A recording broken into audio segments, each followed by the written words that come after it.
रहने को सदा दहर में आता नहीं कोई, तुम जैसे गए ऐसे भी जाता नहीं कोई।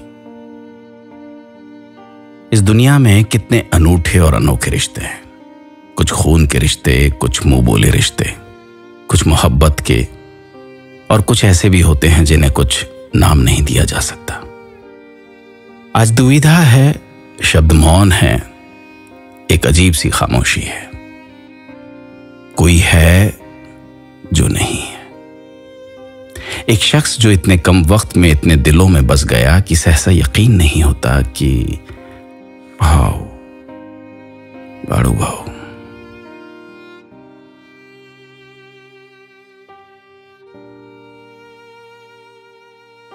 चार जुलाई 1975 को एक साधारण परिवार में आपका जन्म हुआ। पिता शिक्षक तो माता गृहिणी।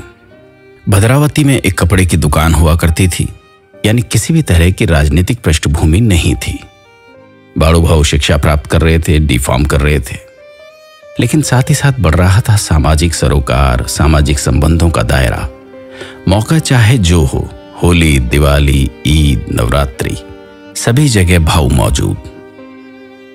यूथ यानी युवा अब भाऊ से जुड़ने लगा था। उन्हें अब लगने लगा था कि यदि लोगों की समस्याओं को हल करना है तो राजनीति में उतरना होगा। बाड़ू भाऊ की राजनीतिक यात्रा का आगाज हुआ 2003 से, जब आप किसान सेना के उप जिला प्रमुख बने। सन 2006 से आपने शिवसेना के जिला प्रमुख का पद संभाला।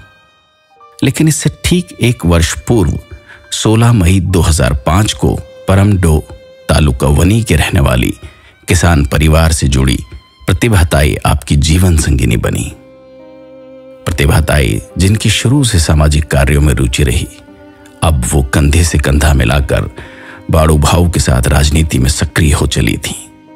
इसी बीच मानस और पार्थ के रूप में दो पुत्र रत्नों की प्राप्ति आपको हुई। जिंदगी अपनी पूरी रफ्तार से आगे बढ़ रही थी।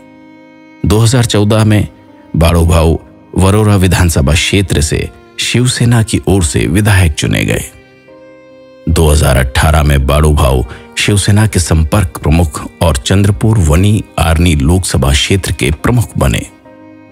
2019 के लोकसभा चुनावों में कांग्रेस के टिकट पर चंद्रपुर वनी आर्नी लोकसभा क्षेत्र से आप सांसद चुने गए। आपने चुनाव से ठीक एक महीने पहले विधायक पद से इस्तीफा दिया और 44,763 की प्रचंड जीत हासिल की।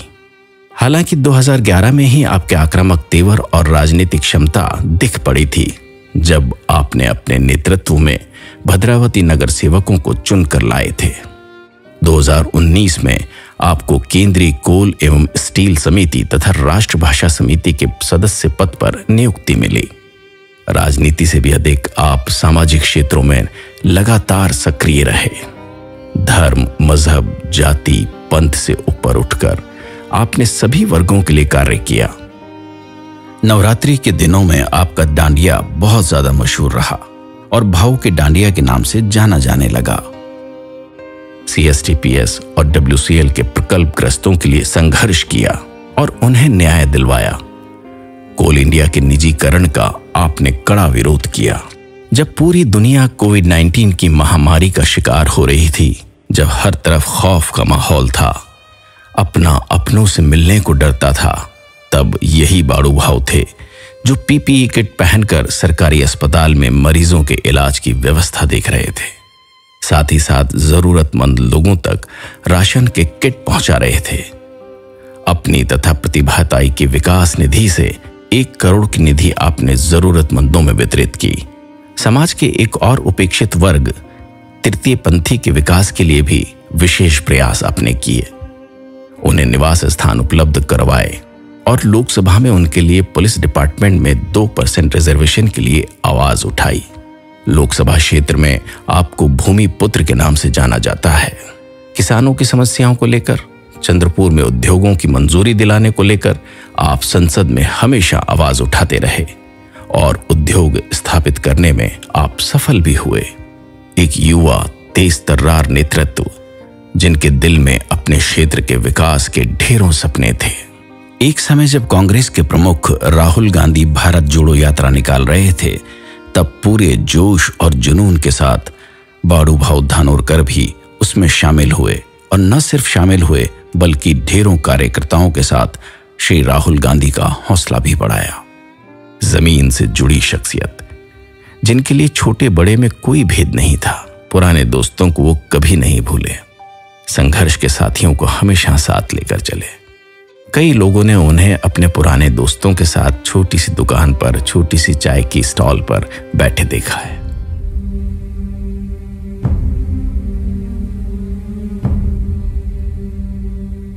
मई 2023 के शुरुआत में आपका स्वास्थ्य थोड़ा बिगड़ने लगा।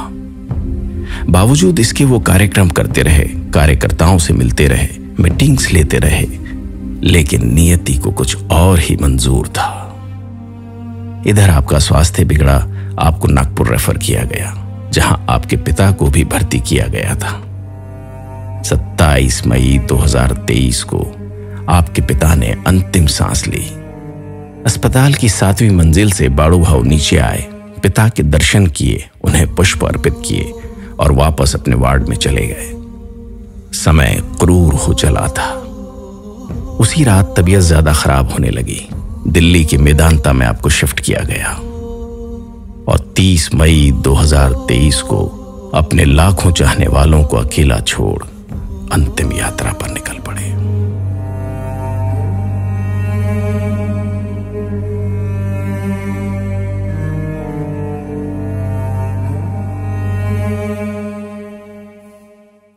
जीवन एक सफर है जिसे हम चाहें न चाहें पूरा तो करना ही पड़ता है। इस दुनिया में कुछ बिरले ही होते हैं, या यूं कहें कि कुछ ही व्यक्तित्व ऐसे होते हैं जो न सिर्फ स्वयं जीते हैं बल्कि लोगों की जीवन के लिए भी एक प्रेरणा बनकर खड़े होते हैं। यदि यूं कहा जाए कि घना छायादार दरख्त जो फलों से लदा हुआ था अब हमारे बीच नहीं रहा। चिट्ठी न कोई संदेश, जाने वो कौन सा देश जहां तुम चले गए।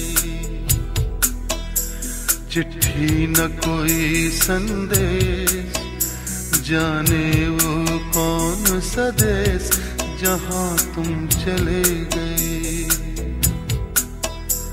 चिट्ठी न कोई संदेश, जाने वो कौन सा देश जहां तुम चले गए, जहां तुम चले गए। इस दिल पे लगा के ठेस, जाने वो कौन सा देश जहां तुम चले गए।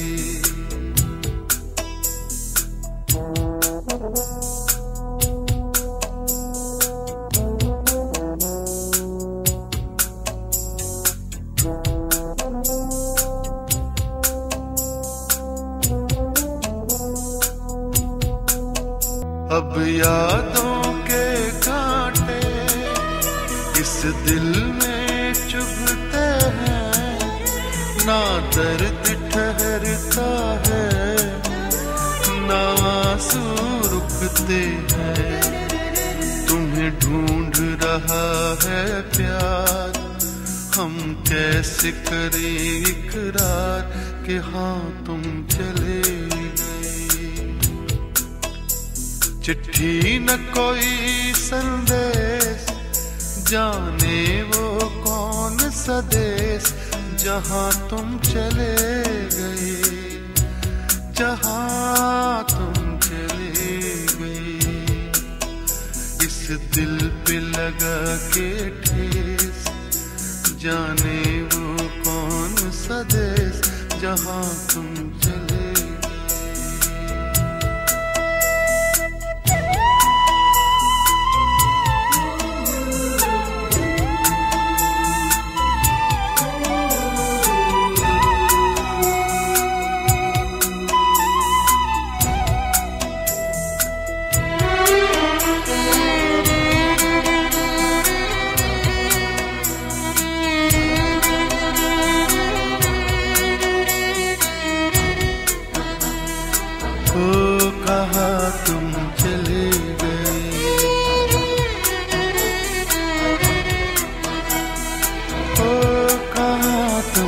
चले गए,